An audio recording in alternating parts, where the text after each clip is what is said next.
That'd be absolutely devastating.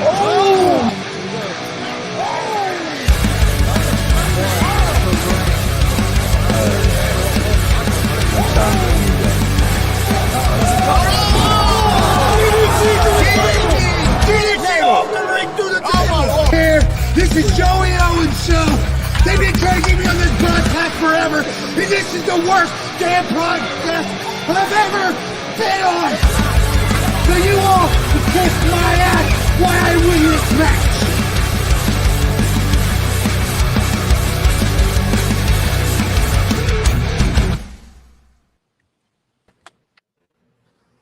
All right, what's happening, everybody? Welcome to G.W.R. Gonzo'S Wrestling Room. Almost messed up with the wrong show. Yep. Wednesday, April 5th, 2023. I'm Chris Gonzo'S, joined by Tony Gonzo'S. How's it going? Also joined by Marcus Fine. How's it going, Marcus? Doing good, doing good. We got special guest pro wrestler Brodie Bodkins. How's it going, Brodie? All right, how are you? Not too bad at all. It'll always be worse is the way I look at it. You're right about that one. Dad, I'll let you get started so I can check the sound and stuff, okay. And then we'll. Okay, Brodie. I don't know, you had been on the show before. I don't think I was a part of it then, so we'll start with some basic questions. First of all, where are you from? You just lost him. Oh, yep. He didn't like my first question. He left. he'll be back in just like a little technical difficulty. You get that sometimes when you're live. Yeah. Oh, there he is. Sorry about that. That's all right. Now, my first question was, where are you originally from? I'm originally from Marion, Indiana. It's a small town, but it's really not a small town. I was born and raised on a farm out in it's called Upland, Indiana, about 15, 20 minutes away from Muncie. I didn't know you was that close to Muncie. Never realized that. Yeah, I'm only 30 minutes away from Muncie at my location. What got you involved in pro wrestling? Just at a young age. I mean, you always hear these stories about, seeing it on the TV and just falling in love with it. That's just really what it was for me. I remember when my dad was a big fan, and the first thing I remember is he turned on the TV and wrestling was on, and Undertaker had that Phantom mask, and ever since then it was an addiction. I watched it every week, and it got so bad that my mom had to ground me and stuff because I was trying to do the moves on my brothers and sisters. Yep. Who was your favorite wrestler growing up? Shawn Michaels. Little funny secret. I used to sleep with the Shawn Michaels wrestling action figure until I was probably about 7 years old. Really? That's cool. How long have you been a pro wrestler? I started training in the end of 2016. And then I had my first match in March of 2017. I want to say at the end of October of 2016, but I'm not really too for sure on that one. So I always just say November of 2016, just because I know it was at least either the end of October or the beginning of November. Who was your first match against? His real name is Brett Stone. I forget what his shoot name was, or his worker name was, but his shoot name's Brett Stone, and it wasn't a very good match. I was way undertrained and wasn't ready for sure. Who trained you? It started out as she was trained by Jason Maples. It started out as Destiny Blade. We started at the Boys and Girls Club up in a boxing ring. She was showing me the fundamentals and stuff. And then it got to where we were bumping in the boxing ring. That was pretty rough. I broke my ribs when I was bumping in it. And then I had my first match in March at the Gas City Museum, which used to be an old school. And then after that, Hank Calhoun, homeless Hank, he took me up to WCWO one night, asked me if I wanted to ride with him. I said, yeah. And it was me and him versus the Bomb Shelter. And that was my second match. And then I had a few more matches there at WCWO after that. And then now my brother, J-Plex, he took me. He told me, he said, quit wrestling. He said, come with me. Took me under his wing, and started riding with him and doing ride-alongs with him, and started working with him in the ring. 2-3 days a week sometimes. Sometimes we didn't have access to a ring, but anytime that we could get a chance to get in the ring, we got in the ring, and he gave me some very knowledgeable training and information. I really didn't even know the psychological version of wrestling then, and I still don't know everything now, but I definitely know a lot more because of him. So I started training with somebody else, but I usually say that J-Plex from my Intense Championship Wrestling in Marion is the one that got me to where I am today. We've seen J-Plex a couple times. Yeah. New Era. New Era. Yep. Okay. New Era. Yep. That was one of the very first companies I started riding to him with, and I knew Jed back from when I used to go to Jason's shows when I was 8 and 9 years old, and him and Kid Owens, him and Joey had a tag team back in the day, and I forget the name of it. I think it was like Southern Hospitality or something. Southern like Rock, that. wasn't it? Southern Rock. Southern Rock? I don't know. I'm not I remember sure. those two. I was probably there when you were there. It was a very good tag team. Yeah. And they were my favorite tag team back then. Marcus, I was going to see if you had any questions, but before that, I wanted to say something to you. It's weird how much Jason Maples, where you love him or hate him, how much he's involved in one way or another with people's careers. Did you freeze up? I think. Can you hear us, Marcus? I can hear you. Yeah. Yeah, it's crazy. Yeah, it's crazy how much Maples can be involved in people's careers in one way or another. It's Right. just amazing. I mean, everybody just has to realize that at that time he was the only one running around this area for an extensive amount of miles.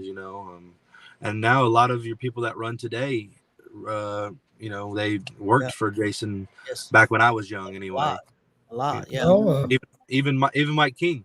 Mike King and I was gonna say Mike King. Yep. That's when we first. I don't want to say he started with Jason, but he did work for him. Yes, yeah, a lot. Marcus, what was the first show you went to in Maples? Real quick, because I got a reason for that. March 10th, 2001. He had Barry Horowitz as his headliner that night. Do you remember a wrestler by the name of Big Nasty? Oh yeah. He was at my house watching WrestleMania. He works with my wife, and he wrestled for Maples back in 2001. He's a big dude. I mean, he's 6'6", 6'7", probably 300 some pounds. Matter of fact, he may be our camera guy for DCCW Saturday night. He might run the camera. He might help us Saturday night. But yeah, he's a big dude. Oh, Mom said he was 6'5", but no, I think he's taller than that. He's taller than 6'5". Yeah, he's a big guy. And he said he went by the name Big Nasty. And I said, when did you quit wrestling? Or he said the last time he wrestled was in 2001. So I thought if he did, I thought you would know. So oh yeah, I remember him. Okay. Okay. Sorry, I got off the subject there, but I'm old and I would have never remembered the question if I would have waited. Marcus, did you have a question? You have any questions? Did you ever do shows for Jason? You ever work for him? I have done shows later in the years for Jason when it turned to Heroes and Legends. Okay. As EWF, I never really did a show. There was one time he pulled me and Jake into the ring because I used to go there with Jake all the time. Me and Jake usually used to live 2 houses from each other, so I would go over there all the time. So we would go and we'd go there, and I think he let us like do a little something in the ring. So hard to remember back that far, but yeah, I never really wrestled for him as a kid, but Well, I remember Destiny. That's pretty cool. You don't ever hear anybody, especially a male, nothing against the females, but most people don't bring up a female as a trainer. That's pretty cool. Yeah. And I remember Destiny very well. So I had looked into getting trained, by a school or a promotion that runs like that, and at that time, the funds didn't meet up, and I didn't have the funds to do it. And she came to me and was like, "Hey, are you still looking to get trained?" And I said, "Yeah, I mean, yeah." And she threw me a price out. It was like I couldn't refuse it. I mean, and so we started when we got in there, and that's another reason why I don't say that she really trained me, but it started with her was because, she broke out her old boots. We were in there running the ropes as much as we could in a boxing ring. We were doing all the basic, very, very basic lockups, headlocks. Till this day, my chain wrestling isn't the greatest. It ain't the strongest, so we did very minimal stuff. And then I went and had my first match, and I didn't know anything psychology wise about wrestling at this time, and barely knew how to do moves, and had my very first match. And so that's when I was glad that, Jay Plexi hit me up and was like, "You know what?" He basically he's like, "I see your determination. I see your heart. I see your desire." He said, "Stop wrestling and come work out with me," basically. And so I did. And then that's how I started evolving into thinking how I think in the ring and how I work in the ring. And, still to this day, just yesterday he was hitting me up talking about, "Got any new matches? How's it going? I seen your back since your broken ankle, blah, blah, blah." And I'm like, "Yeah, I got this, and, plugged everything." And, he's still to this day, he'll watch my matches and he'll give me feedback. How long did you stop wrestling to train with him before you got back into the ring? So I had when I was up at WCW the first time, I had went to go do a move and I planted on my right foot and front flip bumped. And when I did, I tore my ACL. So at first, we were doing probably 2 to 3 days. I'd say 2 or 3 months of that. His dad had bought a building, and his dad owned the wrestling ring because he owns ICW in Marion. And we put the ring up, and it stayed up. And we were able to say, "Hey, let's go down there for 2 or 3 hours and get in there." And just we did drills and we did rolls and we did we just did stuff that I've never done in training. And believe me, I was smaller than I was now, and I was blown up. I couldn't keep up with him. And he's not a very small guy. He was probably, I'd say, at least 240, 260 at this time. And he was just back and forth, back and forth, back and forth, just running circles around me, working circles around me. And so, eventually, we got our cardio up together, and we got our leg strength up together, and we got our, we were starting to work out together, stuff like that. And so, and I traveled a lot with him to New Era, Emerge. I think one time I loaded up a minivan of my best friend's dad's minivan. We loaded up in it 8 people deep, and we drove 6 hours to Michigan and 6 hours back, or not Michigan, Chicago. I'm sorry. And that's been probably close to the beginning of my career, so going on 7 years. How long did it take you as a pro wrestler? How many years, or I don't know if it was years, or before you felt like you was comfortable in the ring and putting on matches that you were satisfied with?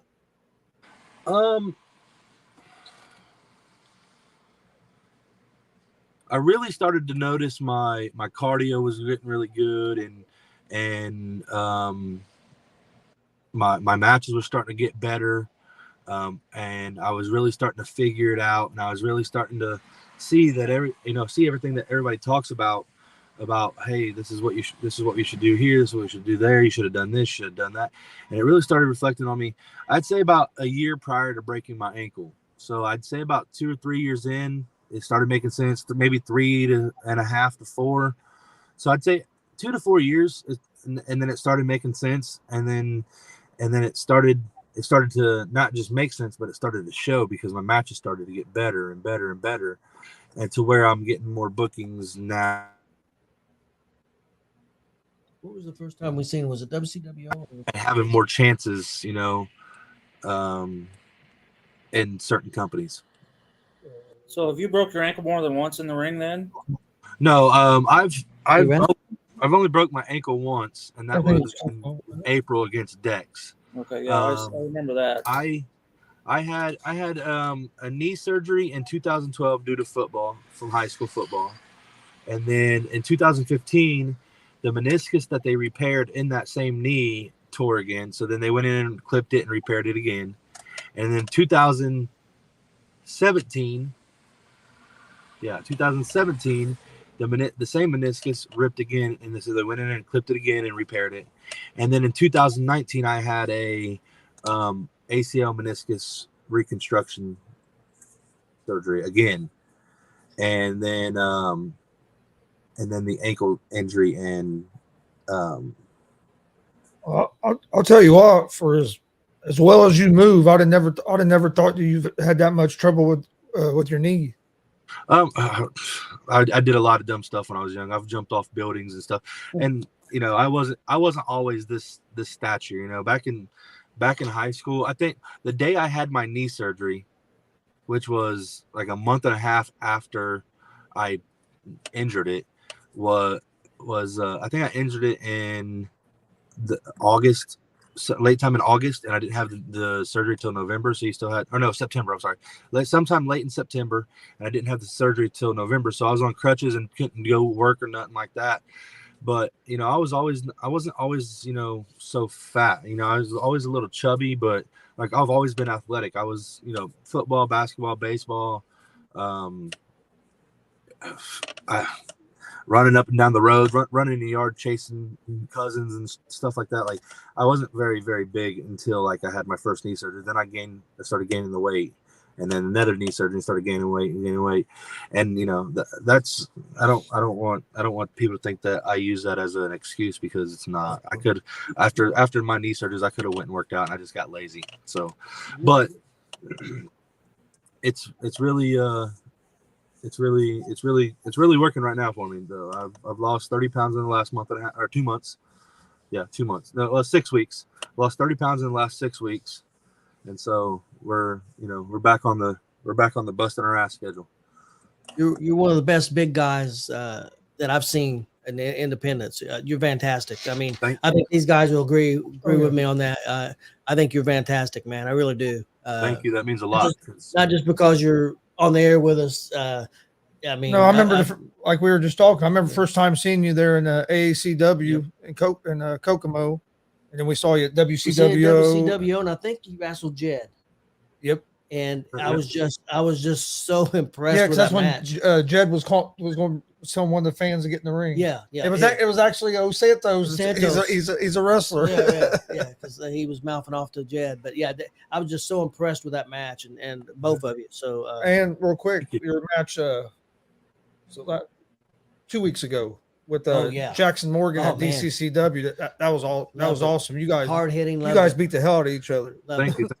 Definitely had some bruises and some dents after that one. Well, since you brought that up, tell us about Friday now that it's over. I was there. I seen what happened. So, I mean, I can show you. I don't have to tell you. I got bruises all up and down my arms. I got bruises all over my back. I'm still sore. Dex came out the better man of that one, but I believe somewhere down the road that me and Dex will cross paths again, and he might not get the upper hand next time. I've heard a lot of good things about that match as well. Yeah, it was pretty awesome, and I didn't actually see him land on you because all those people got in my way, but I do know he jumped off that corner ring post and you can see up in a bunch of chairs and. Yeah, it was rough. It was rough next morning. If you didn't see the sound booth, you had maybe a dozen people looking over the corner of that down at you guys. So, and that's when and going back to your question, when did it really start making sense, and when did it really start, showing, and it really, it's starting to make a lot of sense, with and to work with somebody the caliber of Dex is always a complete honor, because you never know if you're gonna, like, when you go to a show and you pull up there and they booked you and they don't give you nothing, they don't give you, oh well, you're working Dex Royal and you guys are gonna have a last man standing match or whatever. They don't, some places don't give you that, so you don't know who you're working, you don't know who, and then you get to work with people like Dex, and so that it just makes you forever grateful that these people see your work and they're putting you against the likes of Dex Royal, and the twins are really good workers, and Jordan James is a really good worker, and now you see more of that trend with me, and that's more of who I've been battling here lately, and it feels good, but at the same time, you never know. Yeah, well, I seen you when you and Jake took on the highlight reel, and you guys had the upper hand for most of that match. Yeah, I mean, it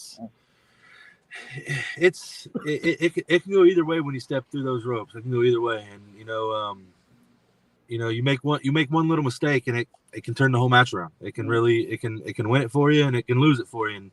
And we made a mistake, but me and Jake have sat down. We've discussed it. We've talked about it, and we know what we've done wrong. And now, next time we face the twins, we know what we need to do. We know what we need to do to beat them. We know what we need to do to be on that level. Do you have a preference when you get in the ring? Would you rather wrestle a bigger guy like a Jed, or would you rather wrestle a guy like Dex? Or what? Do you have a preference? You don't like my question. He said you can stay home with your question. Yeah, Marcus, I just let you ask the question. There he is. Yeah, I think he's froze up. Yep. He'll be back in just a second. I think somebody might have been calling him sometimes when you're on the phone. Yeah, guys out there, hey, he's fantastic. Oh yeah, if you haven't seen Brodie, go to Kokomo. You can go to WCWO. He'll be at DCCW. Definitely check out Brodie, and he's fantastic. We can't hear you. No, we can't hear him. Hey, we can't hear you. Can't hear you.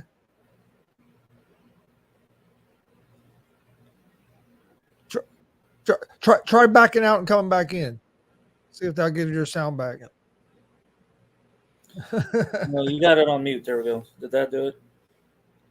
I still think some of the weather has something to do with these. No. Back out. Yep. Try to come back. I still think some of the weather, depending on where that signal's being hit from, could have something to do. Oh yeah. He's so ugly. He broke the camera. That's what McGar wrote. What's up, Bruce? What's your favorite match in your career? Christian, we'll ask him that when he gets back. Yeah, we'll get there. I have a feeling I know where he's going with that. Brodie said I've seen that match too. Yeah. Roger said Brodie botched. He also said that Brodie's New Era. Yeah, we've also seen him at New Era. Yep. There he's back. How are we now, boys? There you go. Yep. All right. Sorry about that. Anyway, to get back to your question, Mr. Gonzo, I would say it really doesn't matter to me about the stature of the opponent that I face. I think it's really fun to get in there with the little guys and not to completely be able to keep up with them or to be able to go at their level, because my cardio is not that good. But to be able to just get in there and mix it up with them guys, that's really fun for me. Like, because it takes a really good post to lean on to hold you up. And so, like, when they're doing some moves and everything, they need a really good post, and I feel like I'm that good at giving post and stuff like that.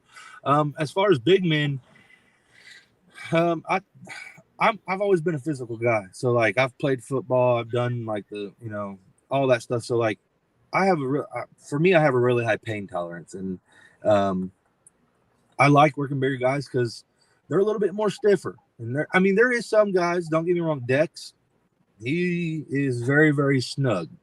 And I like it though. I do. I like it. I would rather, feel it than not feel it at the end of the day. And so with your bigger guys, they kind of, they always say, oh, them bigger guys don't know their own strength and stuff like that. And so that's where it's fun there too. And then it's also fun to try to collab with another bigger guy to see what we could do. Come on, Quinn. Well, real quick, Christian asked, Christian Cash asked, what's your favorite match in your career? I would have to say probably the Fans Bring the Weapons match at AACW. That one was really fun. That was my first gimmick match. It was the first time I ever juiced or anything like that and bled. So that one was really fun. And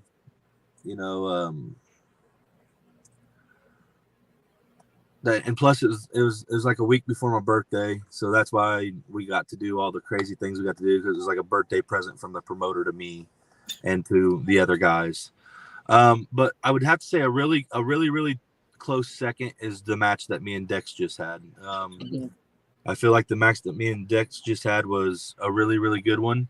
And we always keep saying in AACW, because, that was like second home to me before, I started going up to WCWO every week also.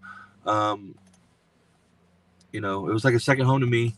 And so, me and, all the other guys in the locker room was talking about how we're going to top this match. Because you always try to top the match before. Like, you always try to have the best match you can ever have in your life.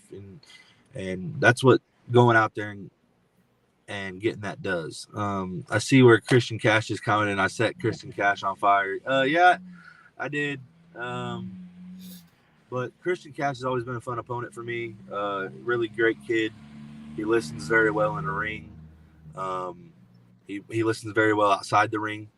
I hope to work with him a lot more in the future too.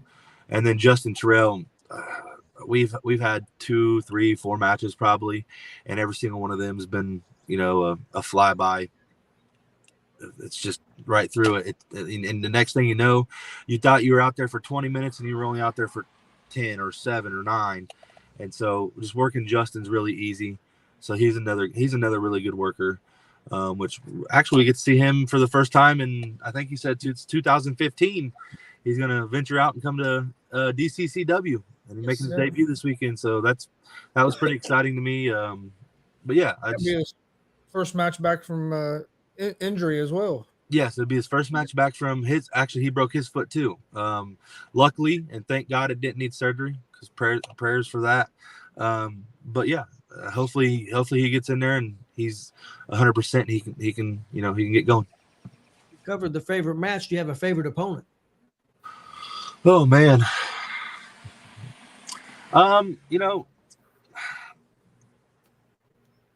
It might be crazy because I've only wrestled him once, and I think Marcus was there for that one, or he might not have been. I think you missed that one. I think you got there after we had already worked. It was sentimental to work, my cousin Jake over there at JICW, because ever since we were young kids, it's all we talked about was growing up and becoming professional wrestlers and being a tag team, and taking over the wrestling industry. And that's all we talked about. Literally, we've had we were like, let's start a trampoline wrestling company, and we'll charge people 50 cents to get it, come sit and watch us wrestle. And I had this for Christmas one year. I got this replica WCW big gold championship belt, and that was the championship belt of our promotion of the trampoline wrestling and stuff like that. And so to wrestle him, it was really great, felt really great. To also I've also been taking him like underneath my wing and teaching him a lot more ever since he started venturing out from his original training place, AACW. So, that was sentimental to me, but I would have to say probably Christian Cash. He's been really fun to work with. Dex has been really, really fun to work with. So I don't know. It's a tie. Justin's been really, really fun to work with. I've had a lot of fun with the stories that I've been in at WCWO and AACW. They've been really good stories and really good storytelling by the promoters. And when I go to a new company, that's all I ever ask for is just let it make sense, please. Please just let it make sense. I'll make sure the match makes sense by calling it, but how to make that make sense. But just keep it. If you expect to bring it back, just keep it making sense, because that's all that's all that matters to me is the storytelling of wrestling. Titles are really irrelevant. I mean, yeah, they're nice, but at the end of the day, you put them at the door and they're a door stopper. They're a paperweight.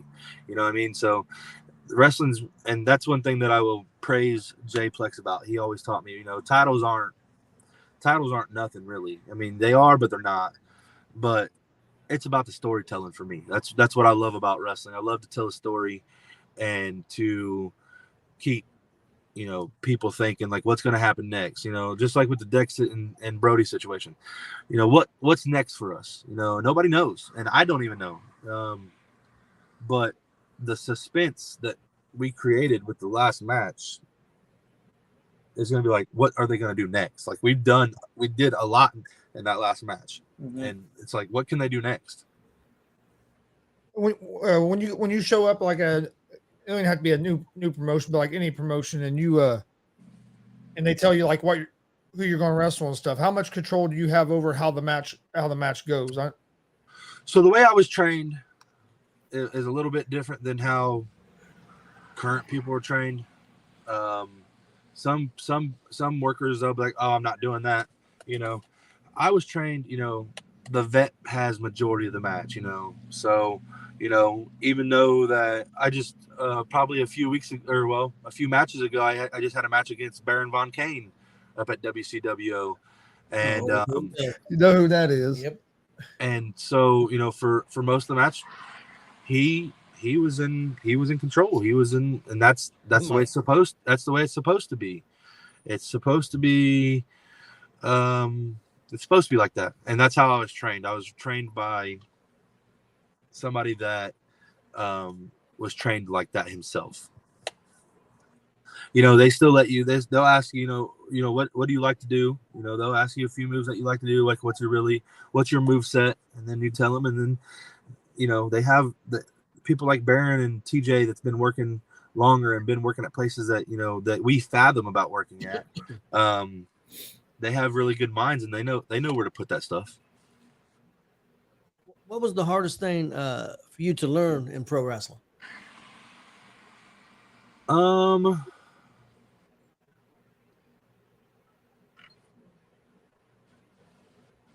It just, you stay learning. So like, I don't know if I can honestly say that there was the hardest thing that I could learn, because I'm not done learning. So I don't know if something will ever top that. To this point, it'd probably be a lot of people have trouble with psychology. Like I said, and that's what takes a while. That's what, like, at 3 or 4 years, that's when you start getting it. You're like, oh, that's why they tell you to do, this, or you shouldn't do this. And, for big men, for a small guy like Jordan James to hit me with one clothesline and me bump for him doesn't make any sense at all, because if he was to hit me in real life like that, I mean, I'm not falling. I'm a big guy. I'm a big statured guy. And it's just, so I would say for a lot of people, it would probably be psychology. And, but I mean, it takes some heart and dedication to, get in here, because like I said, you have to have so many different things. Cardio is big, leg strength is big, 90% of what we do in wrestling is with our legs. We don't, do we lift with our arms a little bit? Yeah, sure. but 90% of what we do in wrestling is with our legs. So, you know, you need to have that leg strength. And with me, I've had to come back from injury after injury. So it's like, I have to keep rebuilding my leg strength. And so I would say that that's probably the thing I struggle with the most is like keeping the leg strength up and probably cardio, you know, because I'm a bigger guy. So you get out of breath a lot easier. Christian Cash had another question here. Who is your dream opponent on the indies that you would love to main event against at WrestleMania? Wow. That's a good question. I mean, there's just so many of them. You could say the likes of Myron Reed. You can say the likes of, you know, just any of those guys that's really, you know, making it out there. You know, there's a lot of guys. If I had to think of one person that I would love to work on the grandest stage of them all in the main event on the indie scene right now, and that I know that I could go in there and have 100% a really good match and everything, it would either have to be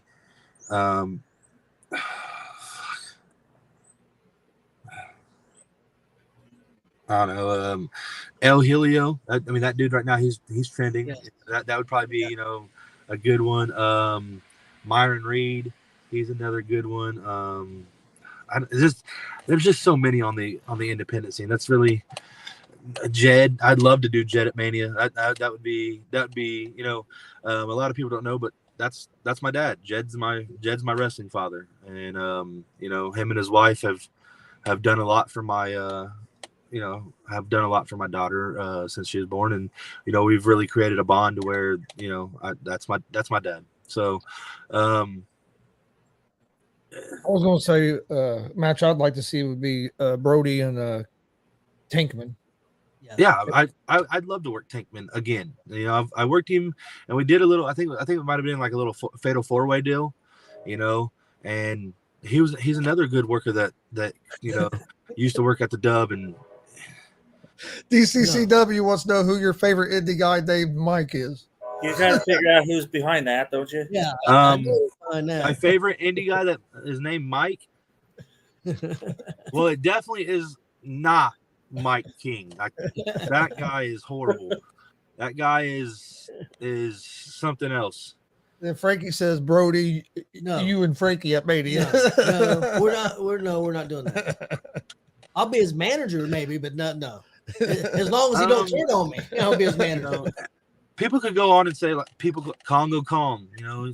Oh yeah. You know, there's so many out there right now that's on the indie scene that's just doing so many things. And you know, that's another thing. Learning from a big guy like Congo and Jed, that was really another thing that really gave me the big guy, let me get to the big guy stage that I'm at now. They really you know, helped me break stuff down. So I do have to give a little praise to them for being the big guys that talk to big guys and be like, you know, as a big guy, this is what we do. This is why we think this way, stuff like that. Since we're going that direction, one of the questions I had was fantasy opponent. You know, gonna put you, but we'll just say WrestleMania. Anybody, I mean, anybody in WWE, anybody that's past, present. Who would it be? Who would be your guy that you'd want to be that big match? I would probably have to say, I mean, Shawn.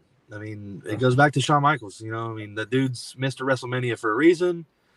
He's phenomenal. I'm sure he's fucking fun to work in the ring with. Like, I'm sure it's just like, you know, there's probably no better match than that at Mania. I mean, I know who I would want to put you against, and we'll see what Marcus thinks about this. King Kong Bruiser Brody. Are you familiar with Bruiser Brody? I am familiar with Bruiser Brody. Would you think you could handle that? he was more than hardcore. I think he was nuts. Yeah, it'd be fun. I would love to see it. Yeah, that would be good. You know, I like those kind of matches. Like I said, I guess I'm addicted to pain. Like it's. Well, he'll give you the pain, or he would have. So, yeah. You know, I would say, you know, yeah, Bruiser Brody would be a real good one. Yes, Roger, I'm going to be at New Era, and I'm going to dump another water bottle on your head if you don't shut up. Well, he asked why you were so mean to him earlier twice. Well, so why are you so mean to us? Because he's a fan that wants to do more than be a fan. He needs to sit in the crowd, shut up, and pay like he does to watch me do what I do best, and that's work in that ring. And he just needs to shut up and stop chanting just like that Bruce McGar, the loudmouths that they are. They just need to shut their pie holes. Frankie says Brodie versus Bray Wyatt. That'd be interesting. That's another one that he's so creative thinking. Like, you know, a lot of people say that the Fiend was the best gimmick that WWE's had in years. You know, since the non-attitude era, like that, the stuff with the Fiend was like really, really good. And I agree. Like I agree. Like that was, to me, the Fiend was, as a character, I think he was the dopest character that they've had since then. They have a lot of really good workers, and even workers that don't get a lot of spotlight. Eli Drake, I think that dude, like when he was in TNA, I was cracking up. He'd do the freaking whole dummy, yeah, you know. So it was like, you know, even him, like wrestling him at Mania would be, you know, a good, you know, a match that I would want. You know, so just there's so many guys out there that you could just wrestle with and collab with, and hopefully one day I get to collab with some of the greats. I want that too. Well, Brodie to slam Frankie. I vote for that. there was a couple out there. I was Brodie must, yeah. Frankie's loving Brodie. Favorite wrestling move that you like wrestlers did when you was growing up, and also the favorite wrestling move that you do, and also one that you dislike, a move that you just dislike that you never got. Why they do it? Or maybe even taken. See that one? Mike back on here. Brodie versus Mike King, 2-minute squash. Mike over. Oh man, Who's that? Who's Mike King? Who's Mike King? I don't know who that is. I really don't talk to strangers. Stranger danger. Stranger danger. So I'm sorry. To the first question. Favorite wrestling move of people, you know, that you've growing up that you've seen. Okay. I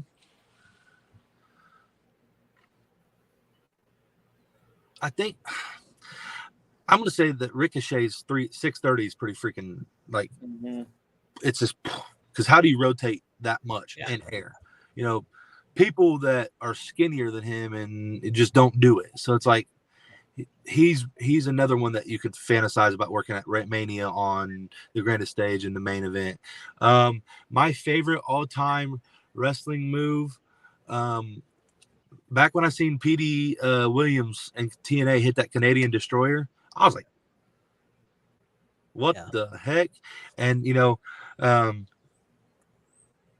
it's moves like that can create bad outcomes. You know, we just seen Pentagon, and then they hit it on Ring of Honor or Dynamite, and it broke Dante Martin's leg.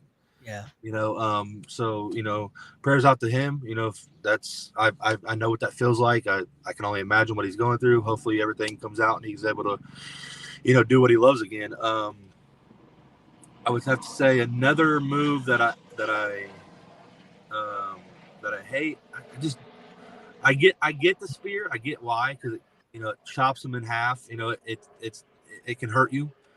But I just think it's overused and misused. I mean, like, you got everybody doing it. You had Roman Reigns, Goldberg, Edge, Bobby Lashley. You know, you have so many people doing the spear. And it's just Jared Bird. Who's Jared? Anybody know who this Jared Bird guy is? I think he's friends with Bruce.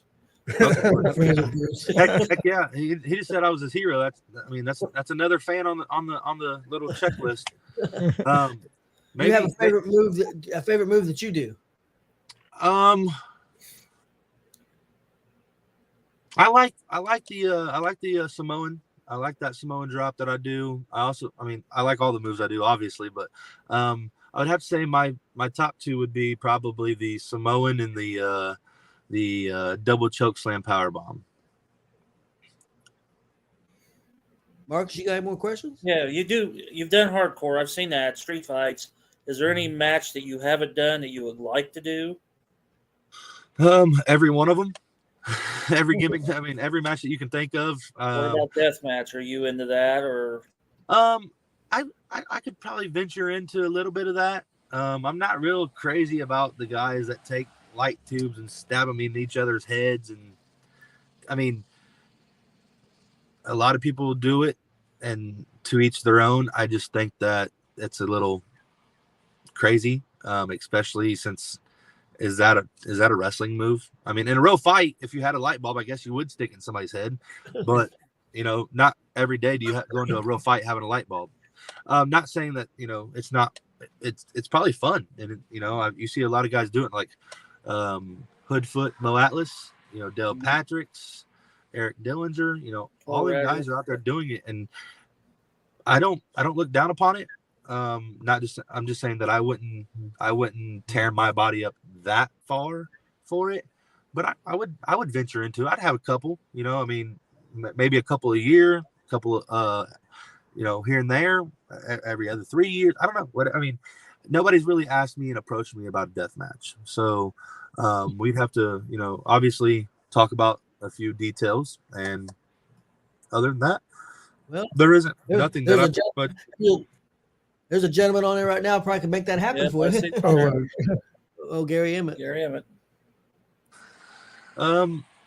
Gary, I would not be opposed to doing a death match. Like I said, we'd have to work out some details, but other than that,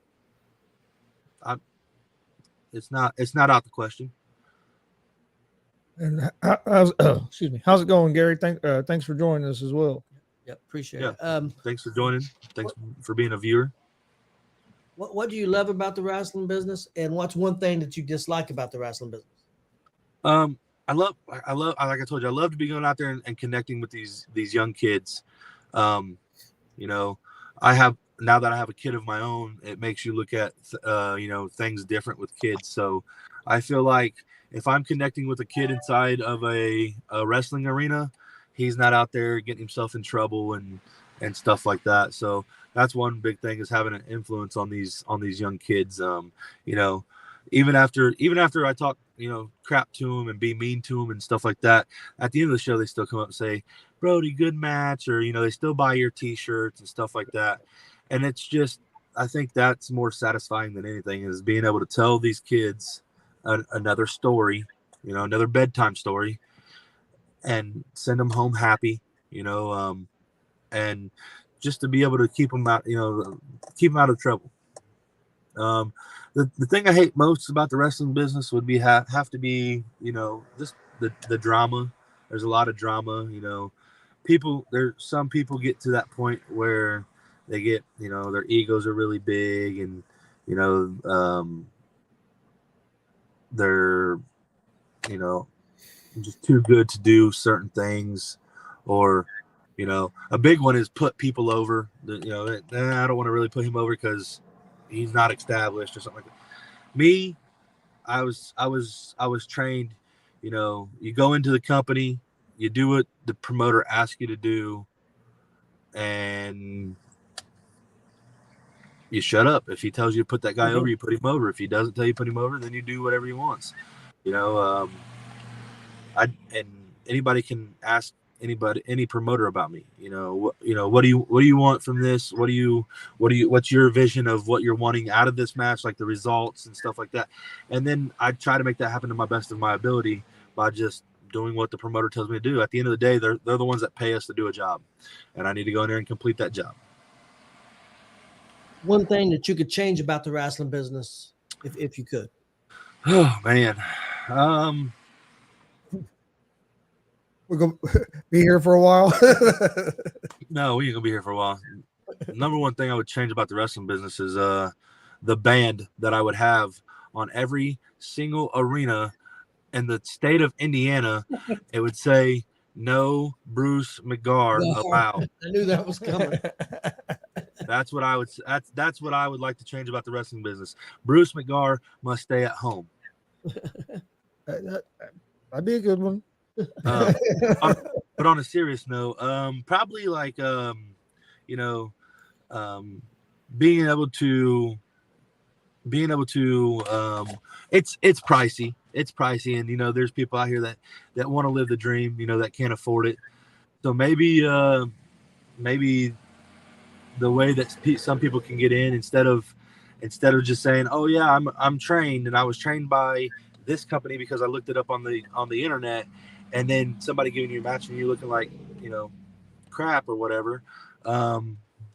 Maybe changing it to where there's like a lower price school to where they can go to for a lower price and not so much of a high price. But I get it. It's a business. I also get that side of it. So I would guess just try to get in. I didn't get in the right way myself. I didn't pay the whole shenanigan money and go how long you're supposed to go to school before you get in the match. I didn't do it the correct way. I got in the way that some people are starting to get in. And if I would have any advice to anybody that wants to get in the business, go to a wrestling school. I mean, they're pricey, but they're worth it. Like, you don't understand until you're there that it's worth it. Even at 6 years in the business, I don't know. A lot of you may not have been watching Facebook or other podcasts, but as some of you guys may know, in August I will be going to Texas to train with Dustin Rhodes. And after 6 years, that's still a pretty penny to pay. After 6 years, I'm still going to go pay it. You never quit learning. That's one thing that I would say, that keep learning. Try to get to a wrestling school. We have a couple good ones nearby. You got New Era, you got WCWO with Joey. I don't know if ICW in Marion is still doing any trainings or anything like that. I don't know if DCCW does anything like that, but if they do, DCCW would be another place to go to. I think they're planning on getting knowledge. something. I think DCCW is planning on getting something started up, but they haven't yet. Of course, Yeah, you got Congo like Kong. I said, Yeah, Congo Kong, and also Jake Oman. Jake Oman. I was trying to think. Oh yeah, Jake Oman, Congo Kong over in Bluffton. Yeah, like there's just so many of them. The only thing is they can get pricey, but it's, at the end of the day, I would say it's worth it. You get to work with the likes of Jake Oman, Joey Owens, the trainers over at New Era, like you said, Congo Kong. You get to work with those guys, and they get to teach you the business the correct way.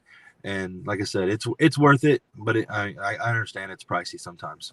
You said you was going to go get to work with Dustin Rhodes. Where will you be going to, and how did that come about? So about 2 years ago now, because I started wrestling in February of 2021, I think it was, when we came back from COVID. And like I said, I started wrestling over there at AACW regularly every month. Started wrestling up at WCW, I think, of March, or no, is it February? No, actually, November of 2022 is when we started back over in Kokomo. Yep. Or not 2022, 2020. I'm sorry, 2020 November in Kokomo, and then 2022 we had that year, or 2021 we had that year, and then in 2021, 2022, and then I broke my ankle in 22. Yeah, so in the beginning of 22, I broke my ankle.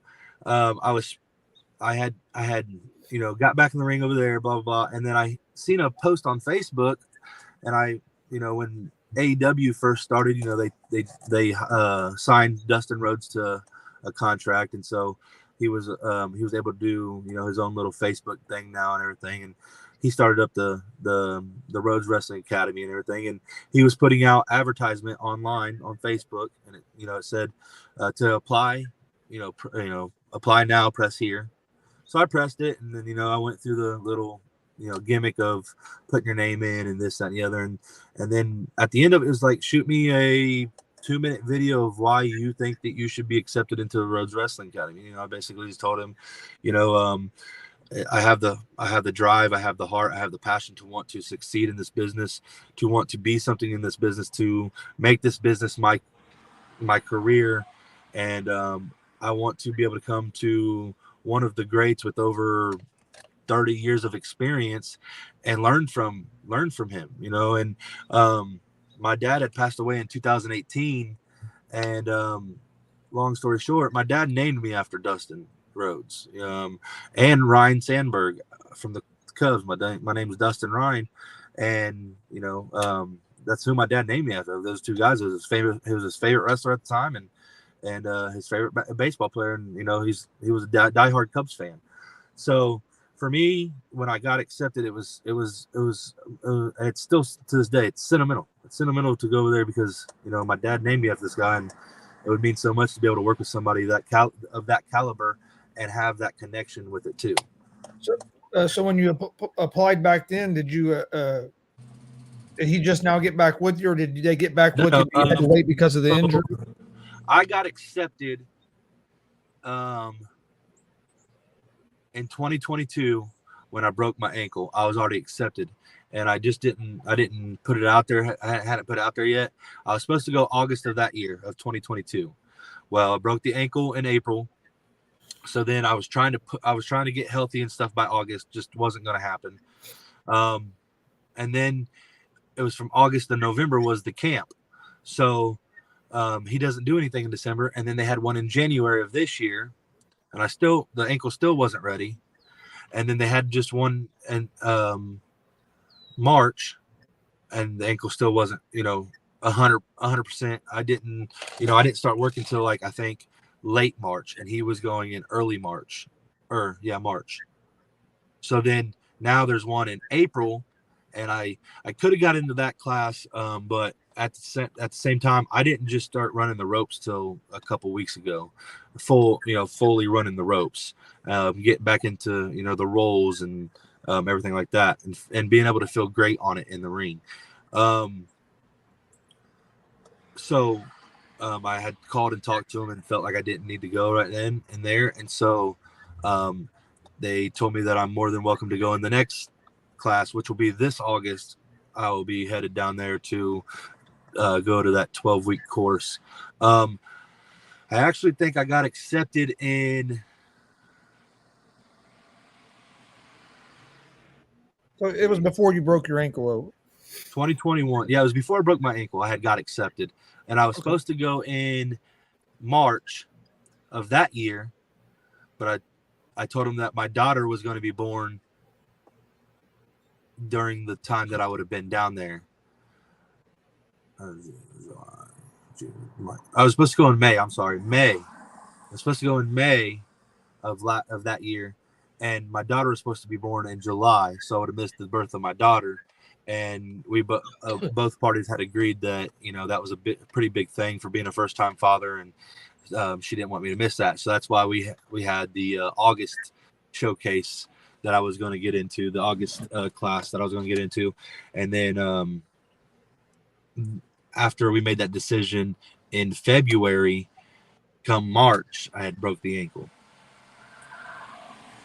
Now, you said that you said you had to live off site though, right? There's more to it than just going down there. You have to find a job, find an apartment. Is that what you told me, or? So you can. I mean, like for me, I've had the graciousness of having the funds to go down there and not having to have a job if I don't need to. I could just go down there and do the camp. You don't technically have to have a job, but yeah, they either put you. I want to say that they put you in like an Airbnb or something like that. You have to do an Airbnb or something like that. I don't want to say they put you in there. I don't know what really goes on. I just know that there is living costs down there while you're there. So, you're going to have that. But like I said, I was gracious enough to where like, if I didn't want to work, if I went down there, I didn't have to. So, it would be smart if you work, because they said that they only train certain days. And so that gives you, I think it was like 4 days a week that you got to be able to go to work and work like a regular time job to be able to help pay for stuff while you're down there, like your living, if you had to, if you didn't have all the money to pay for everything then. But yeah, there's housing fees, there's the school costs, and then like I said, I plan on working while I'm down there, at a job down there somewhere. Hopefully I go down there and get hired on pretty easy, and it goes pretty smooth. But yeah. Like at the end of the school or whatever, do they have like a show that you get to wrestle on or anything? Yeah, it's basically it's called the Rhodes Wrestling Academy Showcase. They do a showcase to where like the trainees go on there and they put on matches and stuff like that. I just got done watching the showcase, and they really had a really solid showcase this last camp that just got out in March. They just got out in March. They had a really good showcase. Then a name that might ring a bell to you guys, Corey Dillinger. He's just completed the that he just posted on Facebook. They give you a little diploma type deal, award. Yeah, we've seen Dillinger before. Yep. Mm-hmm. That's pretty cool. Yeah, it is great opportunity. Good that they're working with you. Yeah, Since yeah. that you could postpone it because of life issues and that was one thing. Like I was gonna go when they first gave me the opportunity. I was gonna go, and I was gonna miss out on my daughter's birth because that's the kind of love and passion that I have, that I want this to be my career. And I looked at it like, it's gonna further my career for me to be able to provide for my daughter even better. So I was gonna go, and she was like, no, we'll put you in the next course, and then in April, when I broke the ankle, I think it was 2 or 3 days later, because I spent hours in the hospital and barely could stay awake because of the pain meds that they had me on and stuff like that. So I think it was a few days later, I called her and I said, hey, I want to let you know that I broke my ankle. They're saying 6 to 8 weeks, but then it really turned into my last surgery was on June 14th, and I just started wrestling back in February of this year. I wasn't ready for the January camp, if that tells you anything. So and she's like, no, you get a hold of me when you're healed up at 100%. So we talked in January, and I was still, again, I was going to go down there because I was like, man, if I don't go down, even on this 75% ankle, if I don't go down there, I'm going to lose out on this. Don't want to lose the opportunity. And so we had talked and she helped me. She, even to this day, I still text his wife Terrell and ask her, because she's on keto too, and that's the diet I've started to help start me losing weight and stuff. And to this day, I'm still, if she's like, if you have any questions, hit me up. And sometimes we do get into a texting battle back and forth and say, hey, how are you doing? And we keep in contact. So that was another thing that it was good, because we kept in contact, and I kept her up to date on everything. And another reason why I didn't go down in April, not only was the ankle not healed, my daughter's first birthday is in June, so I really didn't want to miss that, but I was also, willing to miss that if I would have went. Mm-hmm. And she was like, well, if your ankle's still not 100%, let's just wait. We can move you out to another showcase. That's never the problem, as long as you do the right paperwork and everything else. So they've been really graceful with it, and I'm so grateful for that. That's a great opportunity. Yes, it is, for sure. Best decision that you've made in your wrestling career, and worst decision you've made in your wrestling career? Best decision I've ever made in my wrestling career is to stop wrestling when J-Plex told me to stop, and to come do work, training and workouts with him and stuff like that. Because it gave me a whole different view on wrestling. And, it gave me more, spending 3 to 5 hours in a car every weekend of the day, every day of the weekend, that's 15 hours that I'm spending with this guy, driving up and down the roads and, talking nothing but wrestling and him, just talking to me and it working, you know, and me taking it all in. That would probably have to be my best decision, is to quit wrestling, even though I did not want to at that point in time, and to, you know, basically seek better training and go with him. Worst decision I ever made was getting in the business the way I did. I wish I would have went to like a legit wrestling school, like I was telling the newer fellers that's trying to get in to do. I definitely would have wished that I would have went to, you know, somebody like the likes of Jake or New Era or Kong or, you know, Joey, or, you know, these guys that are out there, you know, getting it right now. That would probably be my worst mistake. Toughest match that you've been in? Probably the Fans Bring the Weapons match. That was a really brutal match. I think we were out there for, you know, 45 minutes, 48 minutes, something like that. You know, obviously a little bit of that's, you know, our entrance, but for the main part, you're out there and you know, here, there. So the mentally and physically wise, I think that was the you know, the most draining match I've been in. Easiest match you've been in, where everything just went according to plan, everything went perfect? And there's just so many of them when you work with people like Dex and, you know, like the Jordan James, like I mentioned them guys all the time. You know, when you work guys like that's been, you know, doing it for a while, and they've gotten great mentors and trainers and stuff like that, it just flows easy with them. You know, like even, you know, Zay Gates, he's new to the business. You know, he's got a couple years in, I think maybe 3 at this time. Even him, like the match was a breeze. Like we went out there and we did our thing, and it was a breeze. So I don't really think I can tell you a match that really was like the easiest match. I think maybe the easiest match was probably going out, choke slamming somebody and getting the pin and coming back to the curtains. That's probably the easiest match. But just as like a day and night walkthrough, I don't think I could give you just one name. I'd have to say a bunch of them, because, you know, just people that are at that caliber is really good to work with. Marcus, do you have anything other questions? Yeah, I know DCCW is this weekend, but next weekend's AACW. You're playing a face where you normally play a heel. Tell us about your thoughts on going into that match, and being that they postponed it because of November in the building and all that. And yeah, so I'm really excited. I don't get to play face many places. As you can tell, I'm a heel just about everywhere I go.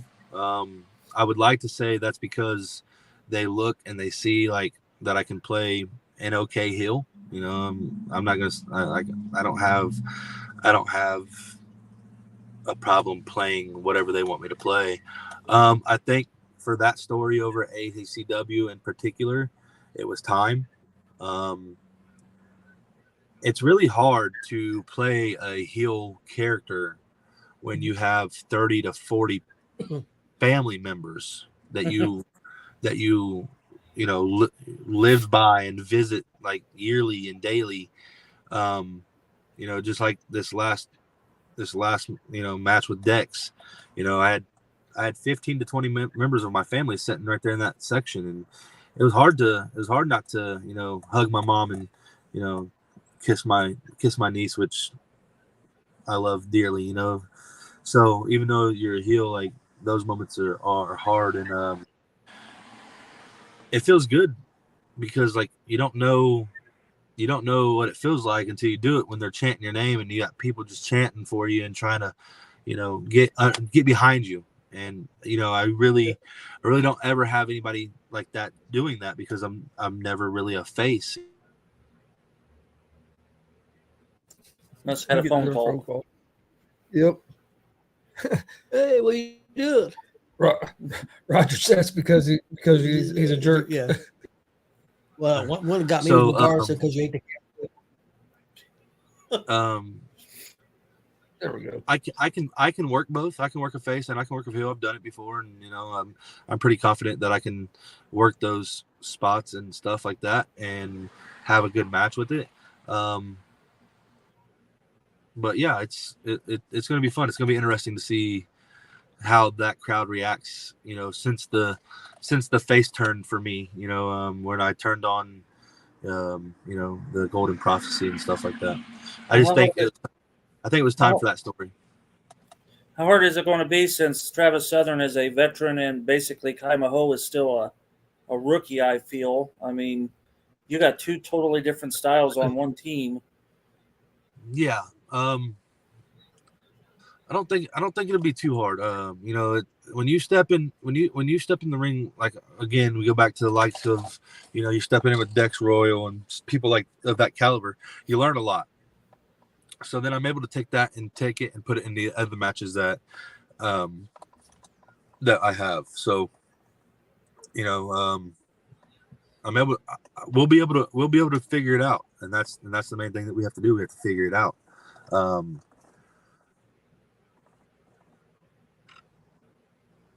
It's sad to say, but probably the most athletic person in that match is going to be Kai. And he's so young and, fresh to the business. And Jake, they're probably going to be the two most athletic people in the match. Me and Travis, we're bigger guys, we're bigger fellas. And not that I can't do back flips and front flips. I can. It's just I don't at times I don't need to. Sometimes you have to make it make sense. So we'll make it work for the crowd, and we'll get out there and we'll try our best to get going what we got to get going. I'm looking forward to that show. I love Kokomo. I love the crowd. The crowd there is fantastic. Your fans are. They're really them are some gangsters over there. I'm gonna tell you that now. Oh yeah. There's some cutthroat people, Oh yeah. So, most definitely. Yeah. We found that out. We went to that very first show November of what was it, 21? Yeah. We found out real quick. Yeah, they were cussing us out. We just, you guys are just commentators in a podcast, and they're yeah. Oh yeah, we had, and some of them was kids cussing us out. There's some gangsters over there. You're Mount Rushmore of wrestling. Who would be your four? Well, I have to go number one with Shawn Michaels. He's always been my favorite. I would say number two, Ric Flair. The way that Ric Flair could get on the mic and just express anything that he wanted to express, and he could back it up in the ring. He could go to, he always kept the crowd entertained. Either way he was face or whether he was heel, they was booing him, or if he was just managing Triple H in the Evolution. He always had that presence over a crowd.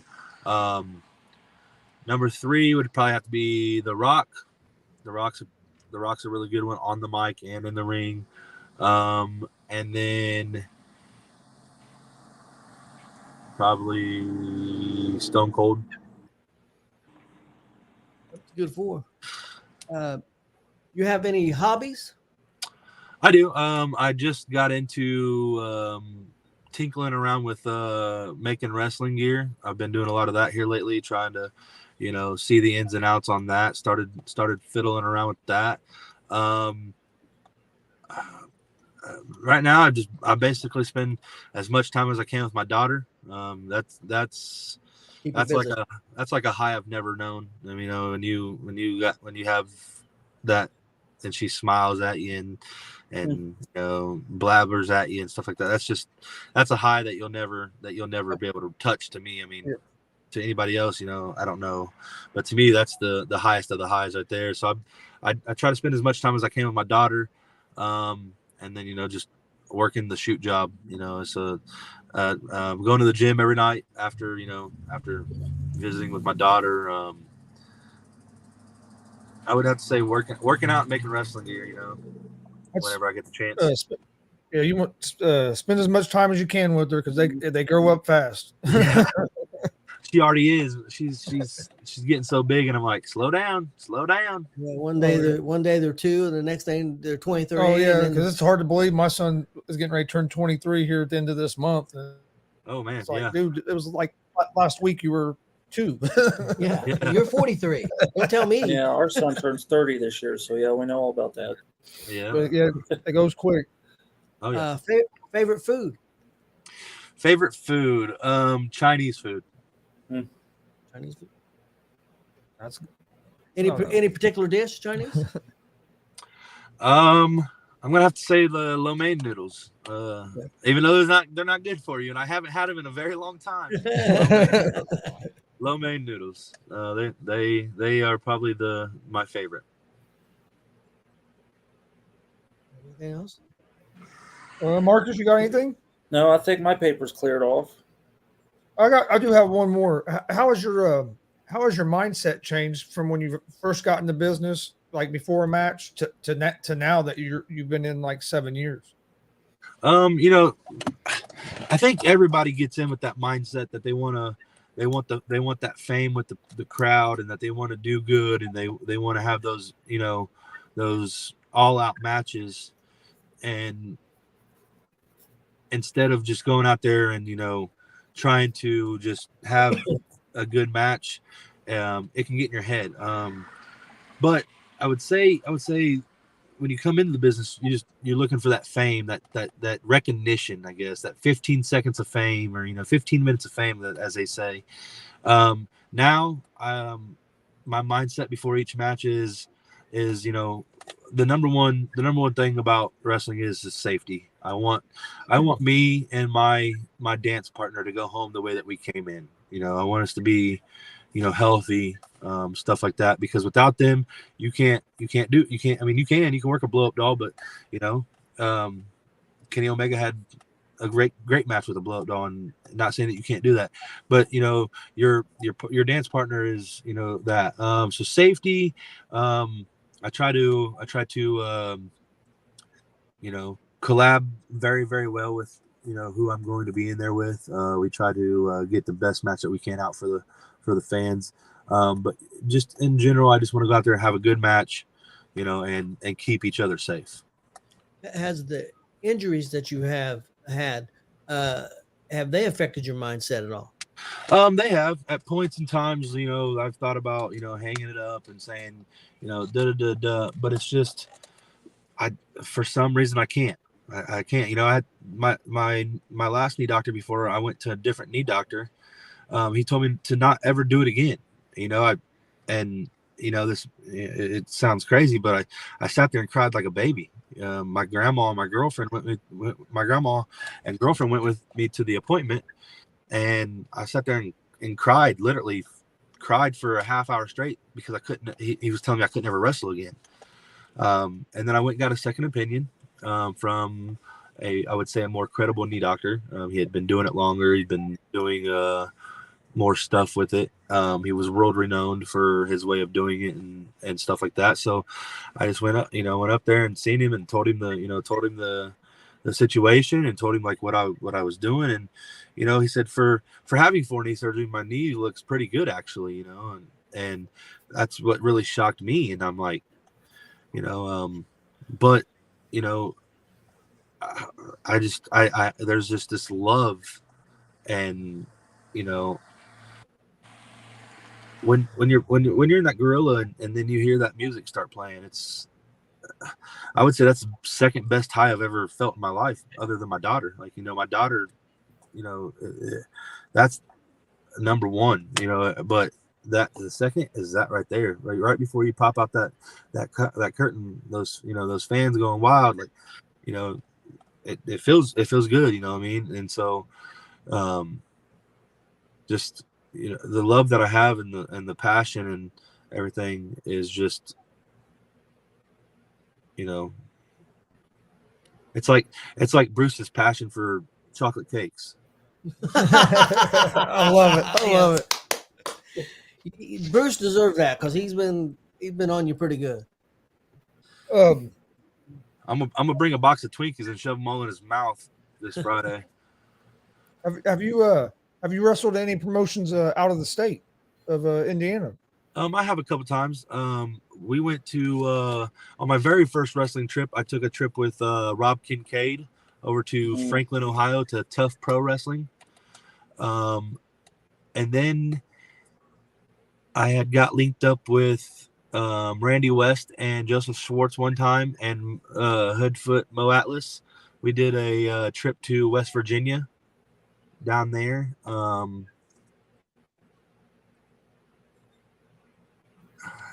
Trying to think. that we did that trip up in Michigan. I wasn't able to wrestle there because I was injured at that time. I was almost ready to get back in the ring, but I wasn't fully healed. And so when we drove up to, or not Michigan, when we drove up to Chicago in that minivan with like 6 deep, 8 deep, but I got to learn off, there was Hank Calhoun, Tone C, Jay Plex, there were so many guys, that Justin Danger, there were so many guys in there that were, really valuable minds to the business that, you sat there and you learned so much. So I wouldn't really count that one as working for a promotion, but, you got to go out there and learn and stuff like that. So that was pretty cool. I'm gonna put you on the spot here. You can't say yourself because last time we brought this up to Blake Money Ride, he wanted to say himself all 3 times. So you can't say yourself. I'm gonna clarify that. What 3, in your mind, in your opinion, what 3 independent wrestlers out there are ready to go? I mean, they're ready to move to the next level. In your opinion.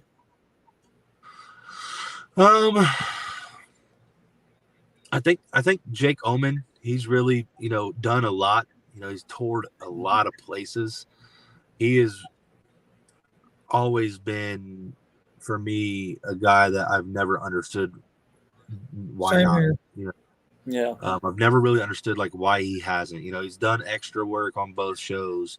He actually has wrestled a dark match, and he's just so valuable, like his mind, his knowledge and stuff like that.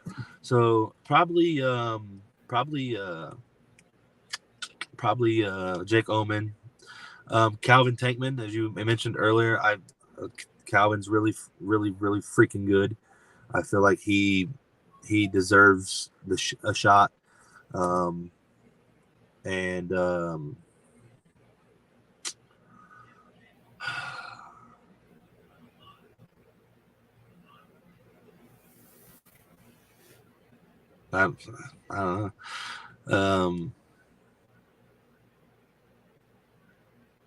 know. There's a lot of guys in NWA right now. There's a lot of guys in MLW that deserve it. Alex Hammerstone could be one of them. Jacob Fatu could be one of them. Just a bunch of guys on that third one. I can't really. There's just so many of them out there that I think could be valuable to companies and stuff like that. All right. Was there anything else that you wanted to talk about that we haven't hit on? I think that we've hit on a lot. Like I said, I hope I give some knowledge out to the younger people that's either fresh into the business or wanting to get into the business. Like I said, mainly just do it the right way. Go to a school. It's pricey, but it's the best. It's the best thing for you, and just have fun and be safe and go out and do what you can do. And I think that we've covered everything that comes with one of these interviews. Before we get out of here, let people know where they'll be able to find Brodie Bodkins at here coming up, matches and stuff. And if you have any merch or anything you want to plug. Okay. So you'll be able to catch me at WCWO this Friday. We got DCCW Saturday. Then there's going to be Summit Pro Sunday. You got AACW next Saturday. You got just hopefully more come to light. You can find me on YouTube, Facebook, Twitter, Instagram. I have all those. They're all you gotta do is look up Brodie Bodkins and it'll pop up. You can catch my newest matches uploaded to YouTube. The one that me and Dex just had last Friday was uploaded this week. So I'm gonna go check it out. For Marcus, the one that didn't see the frog splash, you can go on there and you can check it out. It gets a really good angle of it. Just follow us, follow Gonzo Wrestling Room, follow WCWO, follow those promoters because they have some really good stuff coming up in the works. You know, New Era is another place that you'll find me next weekend. I actually have a double shot next weekend on the 15th. I have New Era, then ACW. So, you know, yeah. So, just anywhere you can. If you want to look it up, all you gotta do is type in Brodie Bodkins, and you'll see. Even on some old GSR photos or videos, you'll see Brodie Bodkins, and you'll see some of the matches that we've had and that they've recorded and, you know, graciously come and done their work. So just follow everybody on here, and if they're on here, then they'll most likely know where Brodie Bodkins is going to be at next. You're going to be at Summit Pro, you said? I plan on making the trip up there. I have not been booked, nor do I have a match, but I would love to dip my toes into, you know, every promotion. You know, you got IPW in Muncie also. I know that, you know, I'm an independent contractor, so like for me, I just want to wrestle everywhere, and all I want to do is just wrestle. I don't get into the drama side of the business, and I have nothing to do with that. I just want to wrestle. I just want to come and do my job that I'm getting paid to do. Well, if you do make the trip to Summit Pro and you're free, you're more welcome to stop by and do some commentary with us. We'll be there on Sunday. Yep, for sure. Sounds good. But I want to get that out of my mouth before I swallow it. I want to thank everybody for watching tonight. Brody, it's been great. I really enjoyed it. Watching. Please hit that subscribe. Please hit that subscribe button on YouTube at GonzoSportsRoom. Like and follow Facebook, Twitch, Twitter, Instagram, all at GonzoSportsRoom as well. That's where we post everything about our upcoming shows.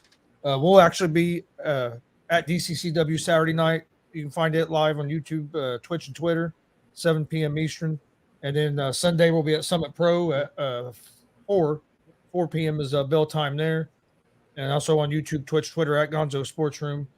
And then the weekend after that, we'll be in Kokomo. Yep. So we're going to see Brody quite a bit here next couple weeks. Yes, you will. I'm so glad that you guys get to see me. I want the world to see me. That's what I want. Yep. We appreciate everybody watching. We will see you guys. See next G.W.R. would be Saturday, won't it? We'll have no more interviews this week. Nope. So we'll see you guys Saturday night for some live pro wrestling. Hope everybody has a great night, and we'll see you next time. Yes, sir. Have a good night. Yeah, same to you.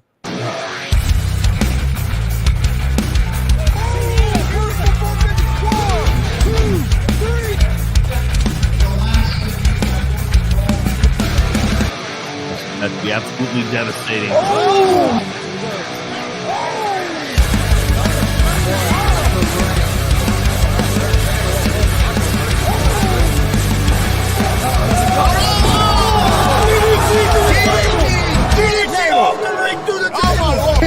This is Joey Owens' show.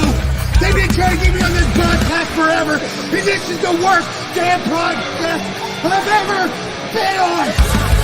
So you all can kiss my ass while I win this match.